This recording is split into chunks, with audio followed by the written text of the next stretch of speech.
يا جماعة. Oui, madame. Oui, madame. Oui, je comprends.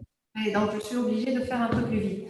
Donc, on va entamer la deuxième partie, diagnostic des hémolyses. Et en fait, on va commencer par une situation clinique.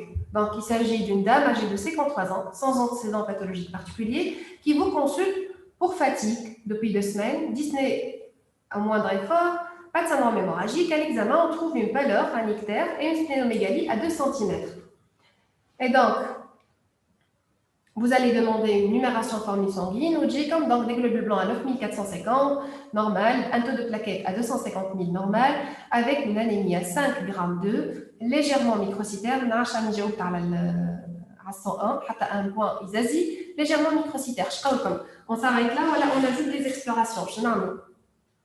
فماشي حاجه ناقصه اللي احنا on insiste عليها اذا كان تحفظوا la démarche diagnostique Réticulocyte. Très bien, c'est le taux de réticulocyte devant toute anémie normocytaire ou la macrocytaire. Vous ne pouvez rien dire sans rechercher le chiffre des réticulocytes. Là, on a le taux de réticulocyte, on a à 450 000. Et donc, on parle, Yazid, on parle d'anémie. Régénérative. Puisque 450 000, c'est supérieur à 120 000. Donc, on est face à une anémie qui est fortement régénérative. Et donc, quand on est là, on est face à une anémie normocytaire ou bien macrocytaire, régénérative, donc soit hémorragie, soit hémolyse, ou quand on le cas clinique, on a écrit déjà pas de syndrome hémorragique, donc ce n'est pas l'hémorragie. Alors, on est face au deuxième diagnostic, lié à l'anémie hémolytique.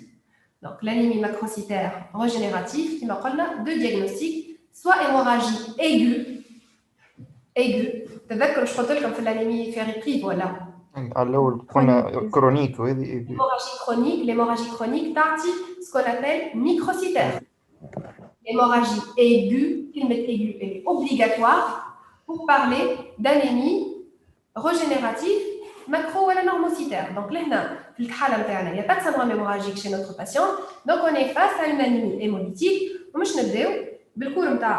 les hémolyses. Juste un petit rappel. Donc, que l'érythropoïèse se fait au niveau de la moelle.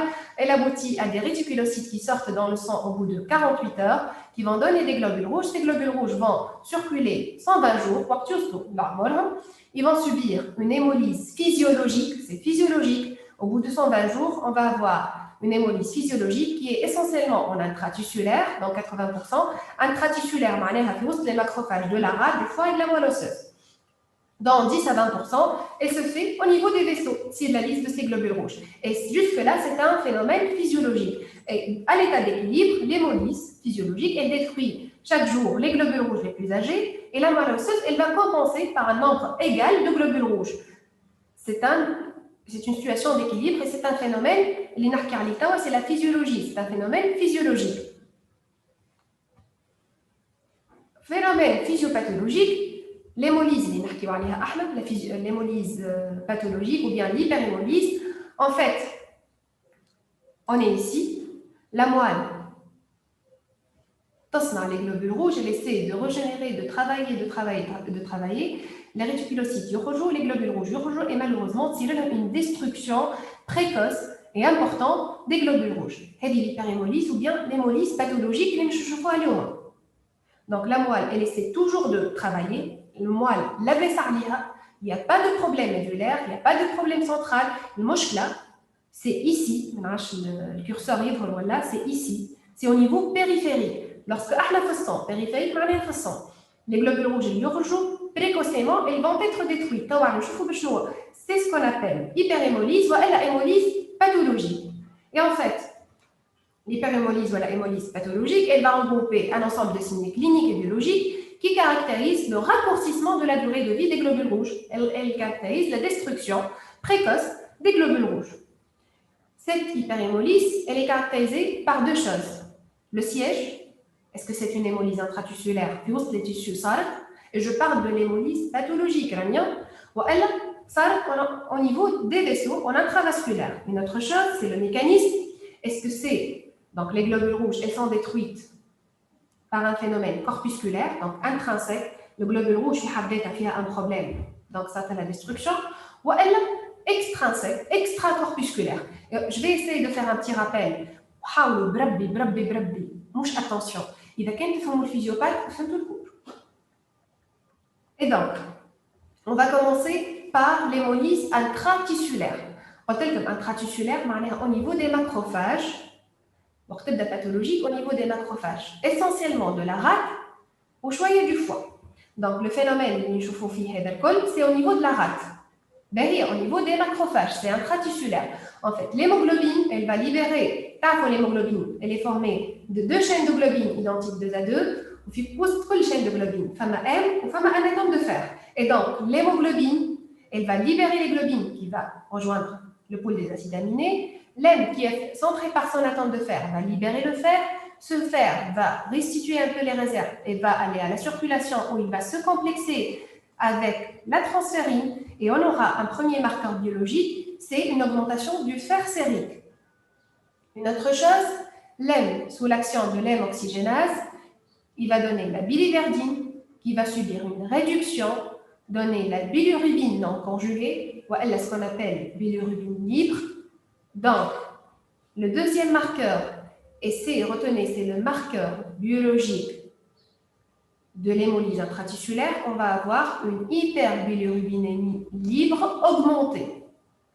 Cette bilirubine libre, ou bien non conjuguée, elle n'est pas soluble, elle se lie à l'albumine, elle va aller au foie pour subir la glucoroconjugaison pour donner une augmentation de la bilirubine conjuguée. Le foie a des capacités, il ne va pas assurer la conjugaison de toute la bilirubine libre, donc on va avoir une hyperbilirubinémie totale à prédominance libre. Ben, un dernier phénomène, une petite partie, et j'insiste, une petite partie de l'hémoglobine, elle va se complexer à l'aptoglobine, elle va donner ce qu'on appelle le complexe hémoglobine-aptoglobine à l'origine d'une aptoglobine et c'est le ABC. ABC. Alors, elle est importante. هذا الشيء ما شاء الله il va vous servir توا وقت تحضروا concours ريزدانا.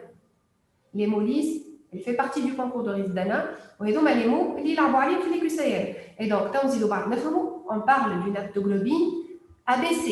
خاطر لهنا c'est une petite partie de l'hémoglobine اللي تلصق في l'aptoglobine pour donner une aptoglobine ABC. Donc, je ne joue le fond, je donc on est face à une anémie, donc c'est normal, on va avoir la pâleur. On a une rate, l'hémolyse se fait au niveau de la rate, des macrophages de la rate. Donc, le rate مش de برشا. Donc, on va avoir une splénomégalie, on va avoir une hyperbilirubinémie libre. Donc, sur le plan clinique, on va avoir un ictère. Très bien. Donc, sur le plan clinique, on a la pâleur, on a une anémie. On a l'ictère parce qu'on a l'hyperbilirubinémie libre et on a la splénomégalie, vu que l'hémolyse intratissulaire se fait au niveau de la rate, on aura tellement on va avoir une splénomégalie. Et sur le plan clinique, sur le plan biologique, les les marqueurs biologiques de l'hémolyse intratissulaire. Donc on va avoir une augmentation du fer sérique, une augmentation de la bilirubine totale à prédominance libre.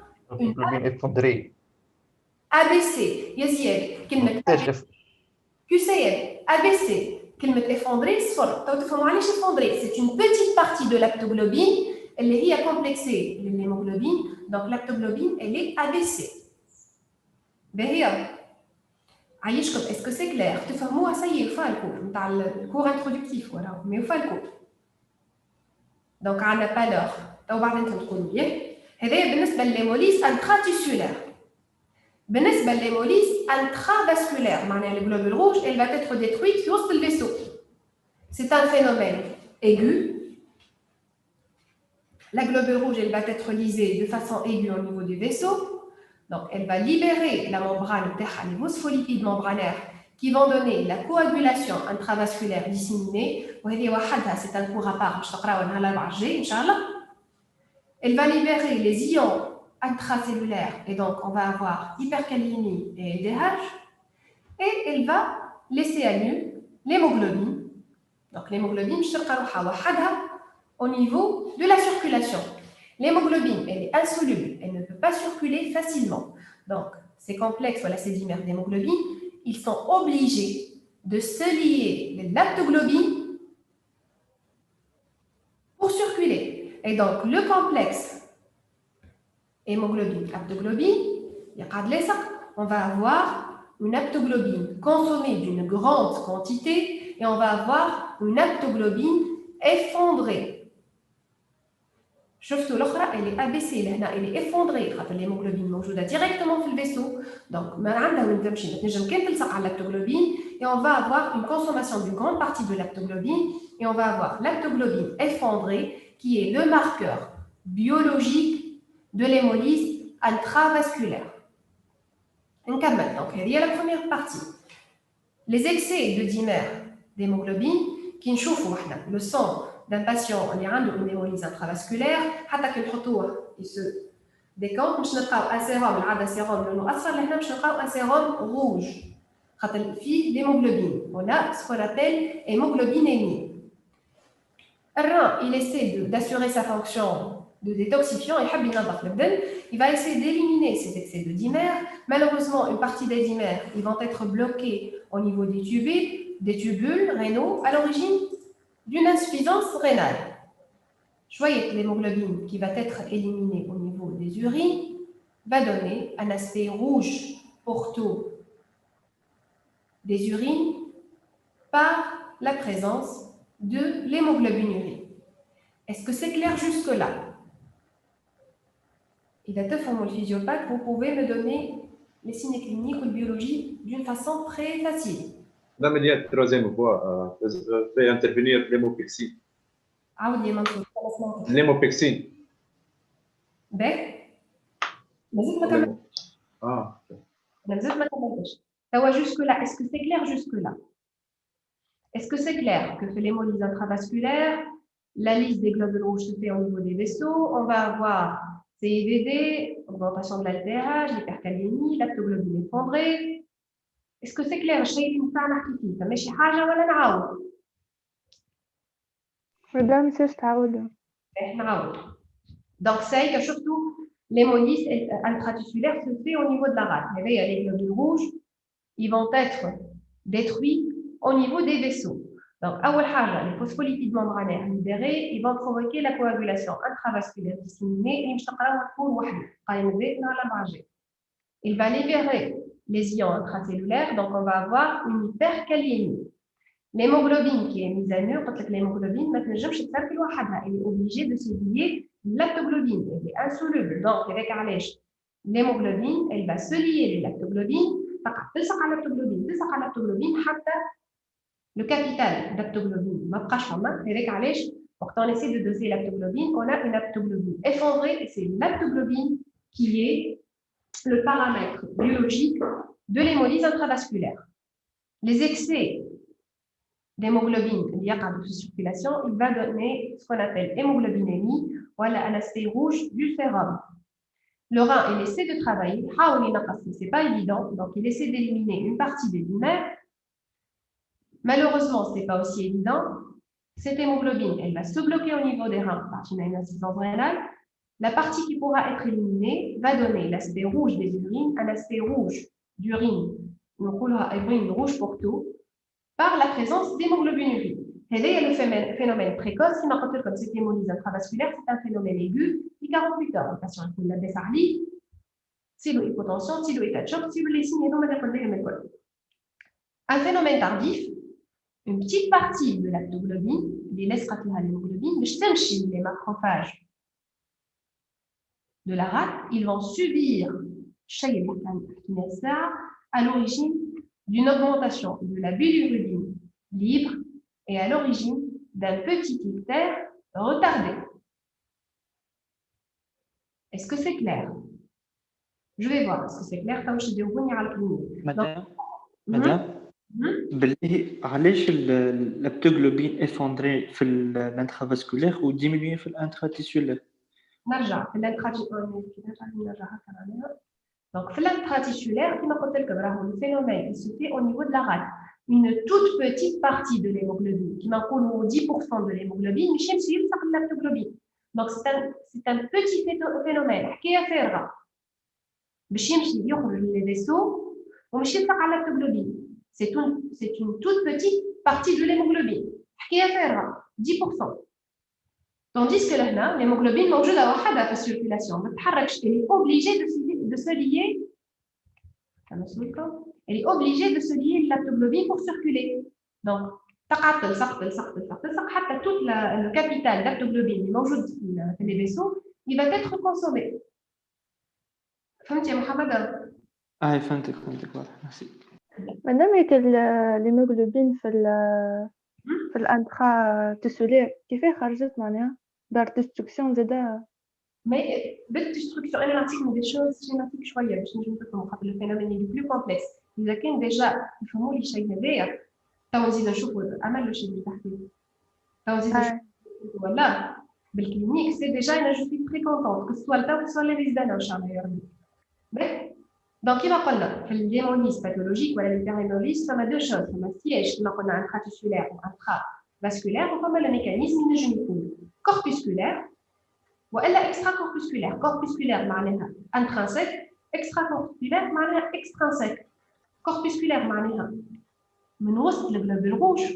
دونك ينجم يكون ان بروبليم دو ممبران، ينجم يكون ان ديفيسيت انزيماتيك دي جلوبول روج، ينجم يكون ان بروبليم ولا اون انومالي دو ليموغلوبين. هذايا في وسط الكوربيسكول وسط الجلوبول روج سي انترانسيك.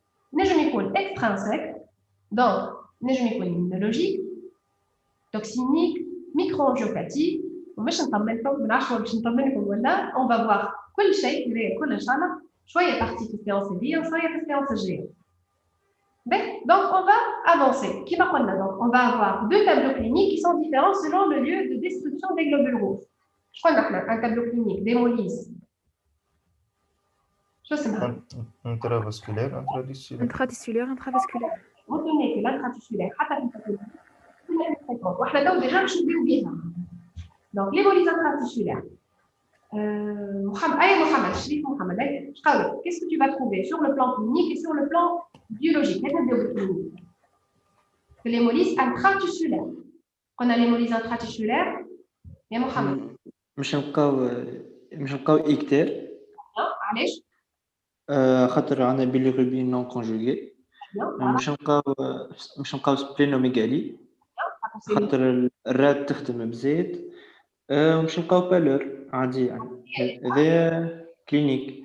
سور لو بلان بيولوجيك مش نلقاو يا syndrome anémique بالكورتيج اللي تعرفوها الكل مش نعاودوها. Et la triade, هذا اللي قلته انت يا محمد, il s'appelle la triade hémolytique. C'est ce qu'on appelle pâleur ictère et splénomégalie. La pâleur cutanéo-muqueuse, l'ictère cutanéo-muqueux et la splénomégalie. Donc, c'est une triade hémolytique. Déjà, on peut comme le lieu de destruction, voilà, l'anémie intratisculaire ou intravasculaire, on peut le justifier. C'est une hémolyse intratisculaire. Quand on fait la clinique, voilà, un des patients on a relevé la pâleur, l'ictère et la splénomégalie. Très bien. Donc, il est sur le plan clinique. Sur le sels non décolorés, non décolorés. Donc, les selles non décolorées et urine orangée, ce n'est pas l'ictère cholestatique. Mais la généralement pigmentaire. Exactement, la pâleur, l'ictère et la splénomégalie. D'accord. Donc, juste en train de nous alcool, qui m'a parlé, on est devant cette triade hémolytique, nous cherchons donc une numération formule sanguine, une anémie qui est normocytaire ou la macrocytaire, il est régénératif. Le problème, il est périphérique. La moelle la عليها تخدم على روحها وتخرج برشا. Mais المشكلة, la destruction, elle est périphérique. Donc, on va trouver une anémie qui est régénérative, un peu diurétique, qui dépasse les 120 000.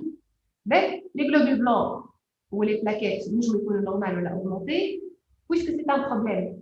Donc, périphérique, راهو ما نعملوش fonction thermale. Si jamais غلط الواحد وعملها, on va trouver une érythroblastose médulaire plus que 30%. Mais لهنا ما عندناش intérêt à faire un myelogramme. Donc, Mohamed, déjà, j'ai.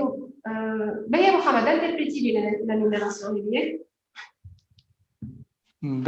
عندنا اللينية بلانش مريقلة فوق 4000.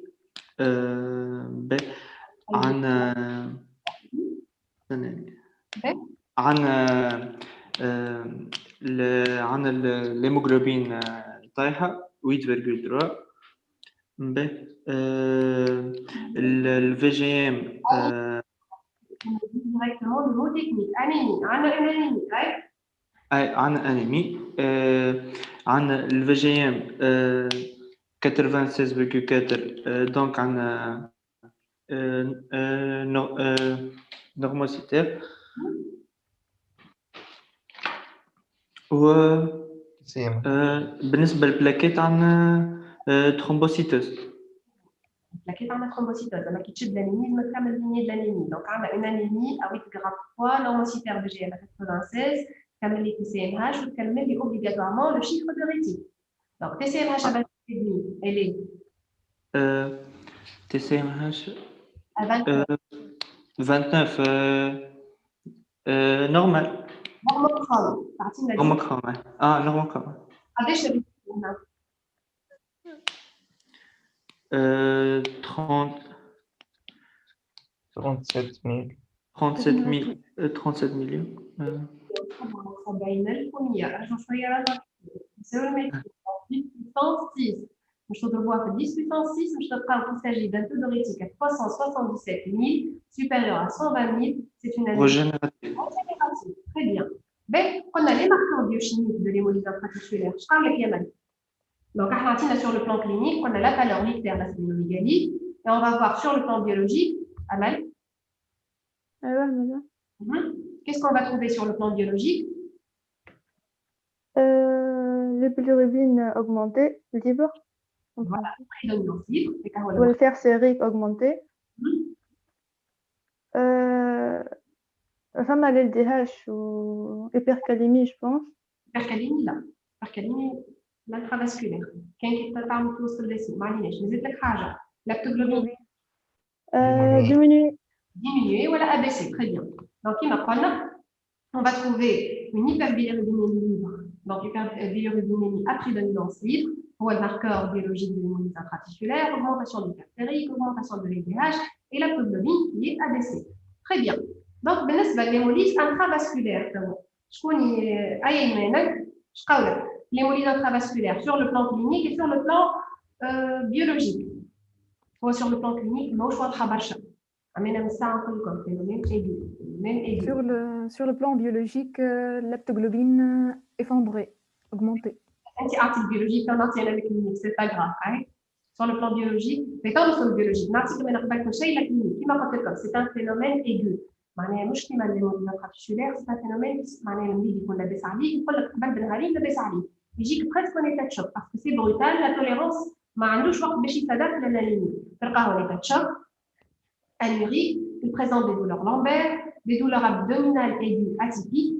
Généralement le patient il est anurique mais il bouge donc d'où magique المريض تلقى التنسيون طايحه اقل من 10 تعرفوا شويه الهيبرتنسيون جيماجين قلتوه من قبل تعرفوا donc c'est un patient en hypotension qui ne pisse pas, donc on va sonder le malade d'un des urines rouges pour tout, témoignant sur le plan biologique, hémoglobinémie, hémoglobinurie ou aptoglobine très importante. Relax. Très effondré. Donc, qui m'a pas anémie aiguë, bien sûr, c'est les hypercalémies, les HTA qui partent de cours de l'hémoglobinémie, نبدا نسال في الكور دونك يقولوا لي كيف ما حاجه ناقصه الميزوكونفيسي وهذه l'aptoglobine effondrée malheureusement l'hémolyse intravasculaire c'est une urgence c'est une urgence vitale. هذا سي à titre indicatif تلقاوه بعد في الموديل تلقاوه في les diapos pour que vous puissiez faire la part اللي اسهل عندكم الحفاظه pour faire la part entre hémolyse intratisculaire ou hémolyse intravasculaire que ce soit sur le plan clinique ou bien sur le plan biologique هذا يتم analyse d'ana ان شاء الله. Rapidement, on va voir les complications des formes chroniques. Lorsqu'il s'agit d'une anémie hémolytique chronique, elle peut exposer à certaines complications. Je vous compte rapidement. On va rubrique. On va voir les complications de terrain. Et on va commencer tout d'abord. Oui. انترافاسكولير وانتراتيسولير مع بعضهم يتبدا كوربوسكولير اذا كان الكوز كوربوسكولير معناها الكوز في وسط الجلوبيول روج معناها ما نجموش نقاوموا زوج في فرد وقت. Les deux phénomènes à la fois là. اللي احنا كل entité déjà باش نقول لكم من تو باش نعطيكم la classification et je vais vous demander انكم تحاولوا تحضروها. déjà كي تعرف انت معناها كل انيمي هيموليتيك هذه سي لو تابلو ديموليز انتراتيسولير الاخرى سي لو تابلو ديموليز انترافاسكولير نجموا بروفي لا ريكونيتر اصلا. تو من بعد نزيد نافونسي يقول لي كان ما فهمتش عاود اسالني سون بروبليم. باهي حسنا دونك بالنسبه لي كومبليكاسيون des formes chroniques كما قلت لكم تو باش نعطيهم لكم على بعضهم ومن بعد on va les détailler في les différentes entités. Et donc en fait tout d'abord la lithiase vésiculaire قلنا احنا déjà comme hyperbilirubinémie à prédominance libre qui est la boue biliaire تقعد elle peut former des cailloux qui vont provoquer des lithiases vésiculaires. Comme l'anémie centrale, donc par carence en folate, puisque la moelle elle essaie de lutter contre cette destruction. Elle ne va pas y arriver. Donc, au bout de 3 mois, on va être en carence en folate. Ou elle, par des infections virales qui vont attaquer les érythroblastes, comme chez l'anémie centrale, et ça existe chez les patients de l'anémie hémolytique. On va les voir par la suite asiatique. Comme à d'autres complications, les ulcères de jambes, le retard sacro-pondéral et pubertaire, le remaniement osseux suite à l'hyperréactivité médulaire, par la moelle osseuse, lui, l'envie de la moelle osseuse. La moelle osseuse. Sternum, cœliaque. Médulaire des os, donc ça va hyperactivité, donc ça va provoquer des remaniements osseux, donc les corticales qui sont plus amincies, la médulaire qui est plus importante, des malformations osseuses, à type de faciès mongoloïde, l'aspect en poil de brosse, comme tu vois, quelle pathologie, des ostéoporoses rachidiennes, des fractures rachidiennes, on va les voir par la suite avec un peu plus de détails. Donc, vous êtes face à une anémie hémolytique et vous essayez de rattacher cette anémie à son étiologie. Dima, l'anémie, quelle que soit, dima, là où j'aurai l'étiologie sous-jacente. Donc, un bon interrogatoire et surtout, vous allez voir que ces anémies, je me le constitutionnel ou elle l'a acquise. Maintenant, vous faites la part entre constitutionnel et acquise, voilà. Je m'en ai constitutionnel. Génétique. Congénital. Congénital. Voilà, congénital, exactement, voilà, génétique. Acquis, c'est un phénomène acquis, jamba, rouge virati. Donc, constitutionnel, virati, alors là, moktasaba. Mais, l'interrogatoire, comment vous pouvez, il y a d'identifier en dehors, quel que soit le cours. Il y a qu'un cas de pathologie constitutionnelle, comment vous pensez qu'il s'agit des cas dans la antécédent, qu'il soit personnel, par la pathologie, ou elle a l'âge. Très bien, l'âge, donc l'âge, surtout l'âge jeune. Consanguinité. Pathologie. Déjà, je vous dis où voir l'électron, mais donc, pour parler d'une pathologie constitutionnelle, l'âge jeune, les antécédents personnels, les antécédents familiaux et la consanguinité. C'est à force de forger, on a des expériences. Donc, ça nous savoir à l'origine géographique, il y a certaines pathologies et des anémies constitutionnelles, et les mots aujourd'hui dans des foyers, où on parle de drépano, donc il y a des origines géographiques qui sont importantes pour attacher, voilà, pour orienter vers l'éthologie. Et donc, on doit faire bien sûr un bon interrogatoire, mais savoir le mode d'apparition, est-ce que c'est au niveau de la chronique, l'âge de notre patient, les antécédents, la consanguinité, l'origine géographique, très bien, vous êtes très bien. L'examen clinique, bien sûr, là où comme j'ai une pâleur, un ictère, une splénomégalie, comme j'ai des douleurs abdominales, comme j'ai des retards, des malformations osseuses. Mais je sais pas, est-ce que c'est constitutionnel, est-ce que c'est acquis, est-ce que c'est intradisculaire, est-ce que c'est intravasculaire. Il nous permet de rattacher l'étiologie. Un bilan biologique, ils nous permettent avant toute transfusion, parce que malheureusement, la transfusion, elle va fausser les bilans biologiques. À ta transfusion, tu vas ramener des globules rouges normales. Donc, en fin de compte, tu vas fausser le diagnostic virale de plan. Le bilan biologique, obligatoirement, doit être réalisé avant toute transfusion. Et les filles, je vous demande de les retenir, un frottis sanguin, un test de coupe direct et une électrophorèse de l'hémoglobine. Et enfin, je vous pour les différentes quantités qu'on va essayer de voir en séance et en séance et malheureusement, le cours de Twitch, il y a aussi bien comme Maya, essayez d'être attentif, je veux bien que vous assimilez le cours comme donc, on va voir les pathologies, donc les anémies hémolytiques corpusculaires et les anémies hémolytiques extracorpusculaires. Le corpusculaire, presque le col, elles sont constitutionnelles, sauf l'hémoglobinurie paroxystique nocturne. L'extracorpusculaire, colonne acquise. Je répète. La question est quelle est la seule anémie multicorpusculaire Quelle est la seule anémie multicorpusculaire acquise? Je peux les HPN. Hémoglobinurie paroxystique nocturne, on a un jour ce vendredi. D'ailleurs, donc, voilà, je vais vous la partie d'où là, je vais vous partie corpusculaire, Inch'Allah. Et donc, on va passer. Nouveau partage. Madame, بالله قلنا الكومبليكاسيون دي فورم كرونيك عندنا ليتياز فيزيكولير بالله علاش؟ voilà باش ما نغلطش برا دقيقه برك بالغيبين pigmentaire par bilirubin. L'hyperbilirubinémie تبقى en excès تنجم تعمل ce qu'on appelle la boue biliaire, une boue, un obstacle formé par la bile. La boue pigmentaire. Voilà. Pigmentaire de boue biliaire. Ben,